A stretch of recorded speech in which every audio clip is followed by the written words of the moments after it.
This isn't horror fiction. These were lab notes. Unit 731 was a covert biological and chemical warfare program run by Imperial Japan during World War II. The facility covered several square kilometers and functioned like a small city. The unit recruited elite medical students. Participation was framed as patriotic duty. Human beings were referred to as logs to dehumanize them. Ethical objections within the unit were rare. Promotion depended on compliance. Victims included Chinese civilians, Koreans, Russians, Mongolians, and some Allied prisoners of war. Thousands were imprisoned in secret facilities to be experimented on. Prisoners were deliberately infected with plague, typhoid, cholera, and anthrax. Dissection without anesthesia was routinely performed. Organs were removed to observe disease progression in real time. Dehydration experiments restricted water intake until organ failure.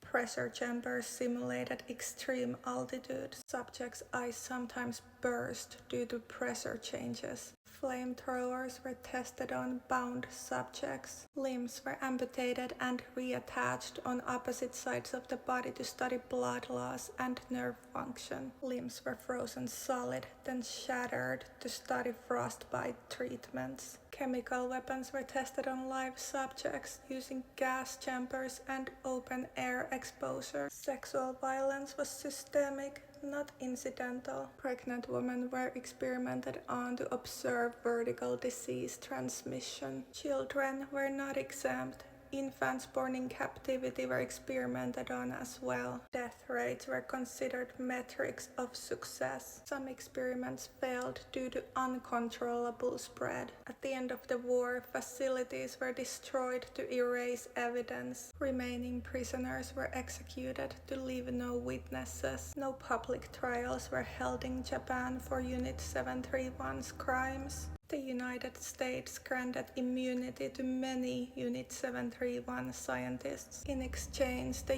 US received their experimental data. Several Unit 731 researchers later held prominent medical and academic positions. Unit 731 was not the only unit conducting human experiments. Unit 731 complicates narratives of post-war justice. It exposes selective morality in war crimes trials. These experiments weren't hidden from power, they were protected by it. This is what silence looks like at scale.